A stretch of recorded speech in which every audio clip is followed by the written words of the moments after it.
धमाल बोक्याला मिळणार कमालाची. बोक्या सातबंडे 2.0 मध्ये वनिता खरातची एंट्री.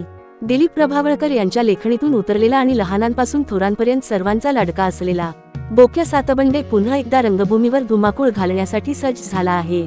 पण यावेळी हे पुनरागमन साधेसुधे नाही, तर ते 2.0 अद्ययावत स्वरूपात प्रेक्षकांच्या भेटीला येत आहे. या नव्या इनिंगचे सर्वात मोठे आकर्षण म्हणजे महाराष्ट्राची हास्यजत्रा, प्रेम आणि दर्जेदार अभिनयासाठी ओळखली जाणारी अभिनेत्री वनिता खरात, नटखट आजी च्या भूमिकेत वनिता खरात. गेल्या काही दिवसांपासून बोक्याच्या आयुष्यातील एका महत्त्वाच्या व्यक्तीचे नाव गुलदस्त्यात ठेवण्यात आले होते. अखेर पडदा उघडला असून वनिता खरात आता बोक्याच्या नटखट आजी च्या भूमिकेत दिसणार आहे.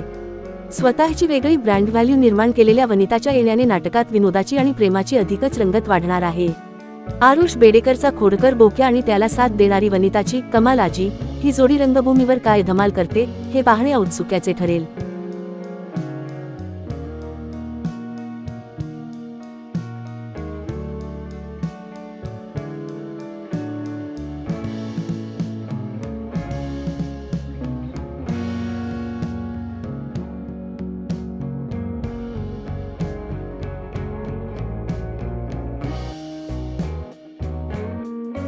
आजचे जे नाटकाचे प्रयोग आहेत त्याच्यामध्ये काय तुमची भूमिका आहे त्याच्याबद्दल सांगा.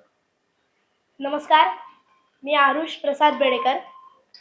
मी बोक्या सातबंडे या नाटकामध्ये बोक्याची भूमिका करतो. आज आमच्या नाटकाचा 100वा प्रयोग आहे. 100वा प्रयोग आहे. खूप एक्साइटमेंट आहे. त्याचबरोबर वनिता खरात नाटकामध्ये आजीची भूमिका करणार आहे. काल आमचा गडकरी रंगायतन ठाणे इथे प्रयोग होता. खूप चांगला प्रतिसाद होता ठाणेला. आज आमचा विलेपार्लेमध्ये प्रयोग आहे दीनानाथ मंगेशकर नाट्यगृहात. इथेही खूप मजा येते नाटक करायला आणि 100वा प्रयोग असल्यामुळे खूप एक्साइटमेंट सुद्धा आहे. प्रेक्षकांची कशी प्रतिक्रिया आहे तुमच्याबद्दल सांगा. हे नाटक जे आहे बोटक्याचे त्याच्याबद्दल कशी प्रतिक्रिया आहे? खूप भारी आहे. सगळेजण म्हणत असतात की तुम्ही खूप छान छान संदेश देता नाटकातून. आम्ही खूप भारी संदेश देतो की पाण्यात कचरा टाकायचा नाही, प्लास्टिक नाही जंगलात न्यायचं, त्याचबरोबर खोटं बोलायचं नाही, असे खूप वेगळे संदेश आम्ही देतो. झाडं कापायची नाही. त्याच्यामुळे लहान मुलांना खूप शिकायलाही मिळतं आणि पालकही म्हणतात की खूप चांगलं नाटक आहे, सगळ्यांनी बघितलं पाहिजे. या नाटकाचे जे लेखक आहेत, दिग्दर्शक आहेत, त्याच्याबद्दल काय म्हणणार तुम्ही? नाटकाचे दिग्दर्शक आमची दीप्तीताईच आहे आणि नाटकाचे निर्माते दीप्तीताईच आहे. लेखक डॉक्टर निलेश माने आहेत. खूप छान लिहिलंय त्यांनी नाटक. त्याचबरोबर दिग्दर्शक विक्रम पाटील आहेत. त्यांनी खूप छान नाटक आमचं बसवलंय. आम्हाला नाटक बसवताना खूप मजा आली आणि नाटक करतानाही खूप मजा येते. आणि आणखी प्रेक्षकांना काय मेसेज देणार तुम्ही या प्रयोगाच्या माध्यमातून, मीडियाच्या माध्यमातून काय? मुलांना खूप सुट्ट्या पडलेल्या आहेत. मे महिना आल्यामुळे मुलं खूप एक्साइटमेंट आहेत आंबे खायला वगैरे. तर मे महिन्याची सुट्टी असल्यामुळे सगळ्यांनी आमचं नाटक बघायला या. तुमच्या जवळच्या नाट्यगृहात आमचे खूप प्रयोग लागलेत. सांगली, सातारा, कोल्हापूर, नगर, कराड, अख्ख्या महाराष्ट्रभर आमचे दौरे लागलेले आहेत. पुण्यात, चिंचवडला आमचा परवा आमचा चिंचवडला प्रयोग आहे. त्याच्यामुळे तुम्ही सगळ्यांनी तुमच्या जवळच्या नाट्यगृहांमध्ये आमचं बोक्या सातबंडे नाटक बघायला नक्की या. बोक्या आणि बोक्याची आजी ही धमाल बघायला सगळेजण नक्की या. वनिताताई आजीचा रोल करते. खूप धमाल रोल करते ती.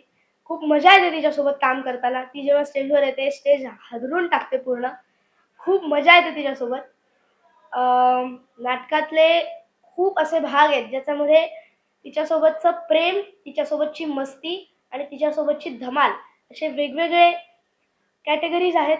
खूप मजा येते नाटक करायला तिच्यासोबत. आणि तुम्ही बोक्या आणि बोक्याची आजी ह्या दोघांनाही बघायला नक्की या. मी विचारणार नंतर तुम्ही बोला. रेडी? तुमचे काय नाव आहे आणि हे जे प्रयोग होत आहे नाटकाचा त्याच्यामध्ये काय तुमची भूमिका आहे त्याच्याबद्दल सांगा. माझं नाव आहे शिवाय दीप्ती प्रणव जोशी. आम्ही करतो बोक्या सातबंडे मध्ये नाटक. मी मी पहिल्या अंकात करतो मांजर, पिंकी मांजर. आणि माझं वाक्य आहे की आम्हा प्राण्यांना जर इतिहास लिहिता आला असता सगळ्यात दुष्ट प्राणी माणूस होता. आणि दुसऱ्या अंकातलं नाटक आहे माझं हरणाचं पिल्लूचं नदीत पडण्याचं. मी घाबरलो ना बोक्या, पण तू मला वाचवलंस. थँक्यू बोक्या. Bye bye. आता मी माझ्या आईकडे चाललो. माझी आई वाट बघत असेल, मी जातो. असं मी या नाटकात काम करतो आणि हे नाटक खूप चांगलं आहे. नक्की बघायला या. मुलं पण चांगले. नमस्कार, मी वनिता खरात.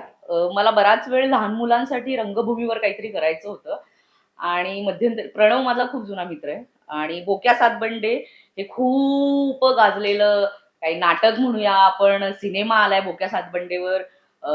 त्याचं लहानपणी कॉमिक खूप पुस्तकं खूप फेमस झालेली आहेत. त्याचे बरेच फॅन्स सुद्धा आहेत. सो त्यातलीच मी पण एक. आणि बालनाट्य करायचंच होतं तर प्रणव बोक्या सातबंडे करत होता. काही कारणास्तव ते 98 प्रयोग होऊन बंद पडलं होतं आणि ते आता पुन्हा 2 वर्षांनी रंगभूमीवर आलंय. आणि त्याने विचारलं मी अगदी जोरात हो म्हणाले की आपण करूया हे. आणि आता प्रयोग सुरू झालेले आहेत पुन्हा त्याचे. आणि आता उन्हाळा आहे आणि उन्हाळ्याची सुट्टी पडली आहे माझ्या सगळ्या बालमित्रांना, मैत्रिणींना. तर त्यांनी सगळ्यांनी नक्की यावं पाहायला.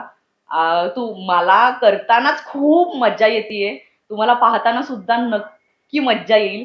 आपल्या लहान मुलांना घेऊन सगळ्यांनी नक्की या.